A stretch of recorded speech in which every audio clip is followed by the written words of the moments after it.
नमस्कार, आप देख रहे हैं स्टेट न्यूज हरियाणा और स्टेट न्यूज हरियाणा का प्रोग्राम राज मंत्र, जिसके अंदर आज हम आपको बताने वाले थे कि बीजेपी के अंदर ऐसा वो कौन सा नेता है कि जो इन 15 से 20 सीटों को भी 45 तक पहुंचा सकता है। कुछ दिन पहले मैंने आपको सर्वे के बारे में बताया था कि हरियाणा के अंदर जो सर्वे हुआ है उसके अंदर स्टेट न्यूज हरियाणा के सर्वे में क्या आया है और उन सीटों की गिनती भी मैंने आपको बताई थी कि इस पार्टी को इतनी सीटें लगभग मिलती हुई नजर आ रही हैं।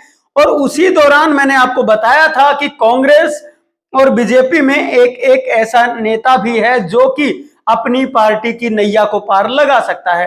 अब कांग्रेस के नेता के बारे में मैं आपको बता चुका हूं, हालांकि उनके विषय में और भी काफी कुछ बाकी है कि क्या कांग्रेस इन नेता के चलते ही आ पाएगी या फिर उसके बाद भी जो काफी अड़चने हैं वो उनको आने वाली। खैर, ये मुद्दा अगली वीडियो के अंदर उठाएंगे, लेकिन आज हम बात करने वाले हैं कि बीजेपी का वो कौन सा नेता है जो कि बीजेपी को इस धरातल से उठा करके ऊपर लेकर के जा सकता है, या फिर जो बीजेपी आज फर्श की ओर जाती हुई दिखाई दे रही है उसी बीजेपी को वो नेता अर्श के ऊपर लेकर के जा सकता है।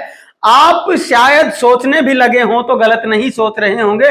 उस नेता का नाम है अनिल विज, जो कि 6 बार विधायक बन चुके हैं हरियाणा के अंदर। जब बीजेपी का कोई एक आध नेता ही जीतता था उस समय से ये विधायक बनते आ रहे हैं। 27 मई 1990 को इन्होंने पहला इलेक्शन लड़ा था और उस इलेक्शन में इन्होंने जीत हासिल की थी। वो इलेक्शन हुआ था क्योंकि उस समय पे सुषमा स्वराज जो कि वहां की विधायिका होती थी, उन्होंने राज्यसभा ज्वाइन कर ली थी, मतलब कि वो राज्यसभा भेज दी गई थी वहां से। उन्होंने वहां से सीट खाली की थी और उस सीट के ऊपर बीजेपी से चुनाव लड़े थे अनिल विज, और उसके बाद में उन्होंने चुनाव जीत लिया था।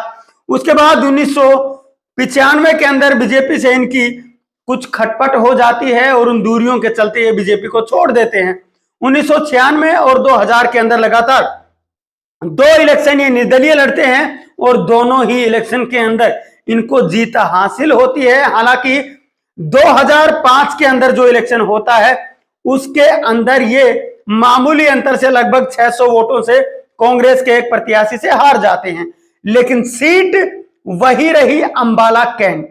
और उसी से अगला चुनाव लड़ते हैं 2009 के अंदर और फिर से विधायक बन करके विधानसभा पहुंचते हैं। 2014 में भी इसी तरीके से विधानसभा से इलेक्शन लड़ करके वहां पे विधायक बनते हैं और उसके बाद 2019 में एक बार फिर से, और इस प्रकार से ये 6 बार वहां से इलेक्शन जीत चुके हैं। हरियाणा के अंदर बीजेपी का अगर कोई एक सबसे बड़ा कद्दावर नेता कहा जाए या फिर यह कहा जाए कि ऐसा कोई नेता है जो बीजेपी की नैया को पार लगा सकता है, तो वो नेता यही है अनिल विज, जिनको कि इनके जो समर्थक हैं वो बाबा जी के नाम से भी बुलाते हैं और गब्बर सिंह के नाम से भी इनको जाना जाता है। बाबा जी क्यों बुलाते हैं? बाबा जी इनको इसलिए बुलाया जाता है क्योंकि ये बड़ी बड़ी दाढ़ी रखते हैं, तो इनके जो प्यार करने वाले हैं, इनके जो समर्थक हैं, वो इनको बाबा जी कहते हैं। और उसी हिसाब से जिस तरीके से ये सरकारी महकमों के ऊपर कार्रवाई करते हैं या फिर ये अपने जो कदम हैं वो सख्त कदम उठाते हैं उन सरकारी महकमों के खिलाफ जो कि अनदेखी करते हैं या फिर जो भ्रष्टाचार में लिप्त होते हैं या फिर जो लापरवाही करते हैं, उनके खिलाफ ये कार्रवाई करते हैं और इनको जो कार्रवाई है वो तत्काल होती है। इसीलिए इनको गब्बर सिंह के नाम से भी जाना जाता है और ये वो नेता हैं जो हरियाणा के अंदर इसी वजह के चलते सबसे फेमस नेताओं में से एक हैं। लेकिन आज भी इनका एक दुर्भाग्य है कि कभी हरियाणा के मुख्यमंत्री ये नहीं बन पाए हैं। ये वो नेता हैं जो 1990 के अंदर एसबीआई की नौकरी छोड़ करके नेता बनना चाह रहे थे और एसबीआई की नौकरी से त्याग पत्र दे करके इन्होंने चुनाव लड़ा था। हालांकि एबीवीपी के ये जो छात्र संघ है उसमें भी रहे और वहां भी इन्होंने अपनी जो धाक है वो जमाई थी। लेकिन आज की अगर बात करें इनकी, तो आज ये हरियाणा के उन नेताओं में से हैं जो कि सबसे पुराने, सबसे कद्दावर बचे हुए नेता हैं। वो नेता ये भी एक है, तो क्या ये कभी मुख्यमंत्री बन पाएंगे? ये तो एक बड़ा सवाल है। लेकिन इनको मुख्यमंत्री आखिर क्यों नहीं बनाया जाता? इनके राह के अंदर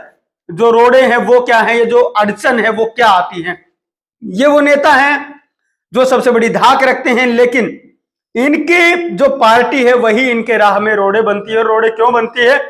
वो इसलिए बनती है कि इनका जो स्वभाव है वो तेज तर्रार है। और तेज तर्रार का मतलब कि ये एक बार अगर कोई बात ठान लेते हैं फिर किसी की सुनते नहीं हैं। और वही बात जो केंद्र में सरकार बैठी हुई है वो नहीं चाहती कि उनके पास में कोई ऐसा नेता वहां पे हो जो उनकी बात सुने ही ना। इसीलिए मनोहर लाल खट्टर को वहां पे बनाया गया था। और अब अनिल विज की राह में यही एक रोड़ा है कि अनिल विज को अगर बना दिया गया तो ये अपनी मनमानी करेंगे, किसी की सुनेंगे नहीं। और यही सबसे बड़ा कारण है कि इनको मुख्यमंत्री नहीं बनाया जा रहा है। नहीं तो हो सकता है कि 2015 के अंदर यही मुख्यमंत्री होते और आज तक भी हो सकता है कि यही हरियाणा के मुख्यमंत्री होते। लेकिन इनकी जो तेज तर्रारी है वो इनको मुख्यमंत्री पद से दूर रखती है। हालांकि आज के दिन गृह मंत्री हैं, उनके साथ साथ 7 विभाग भी इनके पास हैं और उसके बावजूद ये मुख्यमंत्री आज तक नहीं बन पाए हैं। तो आपका क्या सोचना है? आप क्या सोचते हैं कि आखिर क्यों जो अनिल विज जी हैं वो मुख्यमंत्री नहीं बन पा रहे हैं? और आप इस नेता के बारे में क्या सोचते हैं कि क्या इनको हरियाणा का मुख्यमंत्री होना चाहिए? आप नीचे कमेंट बॉक्स में लिख करके बात बता सकते हैं। नमस्कार, धन्यवाद, जय हिंद, जय भारत।